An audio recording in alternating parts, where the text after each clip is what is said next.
This super huge loxone cabinet will end up in this super big cabinet in a second.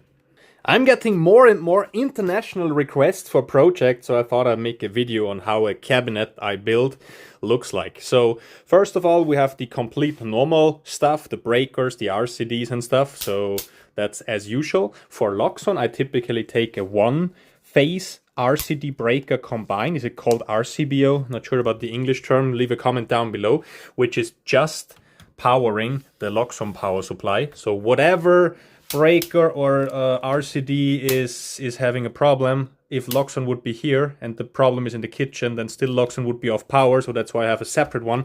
Then I have the mini server wiring the extensions one by one after another. Make sure to go from the last extension then to the next one and not make somewhere a split or whatever wiring.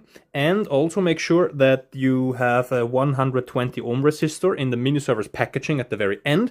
Then we have lots of shading in this project. That's why we filled up 8 relay extensions, but otherwise I have everything on 24 volt. This will be tunable lights in this project, so warm and cold white. I have all the dimmers here, and I put everything on terminal blocks. So for all the loxone 3 devices, I have these clamps here, these terminal blocks from Weidmuller, and I can connect up to 16 cables coming here, and they all have the 3 plus and minus then.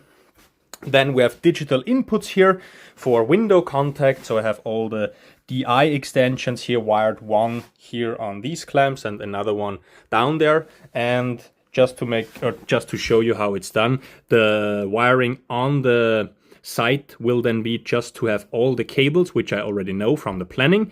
And then you just see, okay, it's cable number 28, living room permanent power. So this comes here.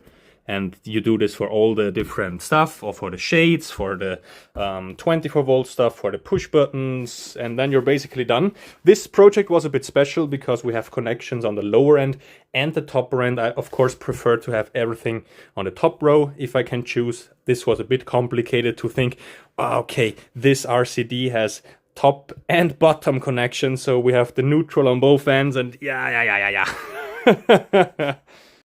Soon I'm on an international trip to a project, another one, and I will post lots of videos on this channel. So if you don't want to miss out or any other future videos on the loxone related topics, then feel free to subscribe. Would be my pleasure. See you in the next one.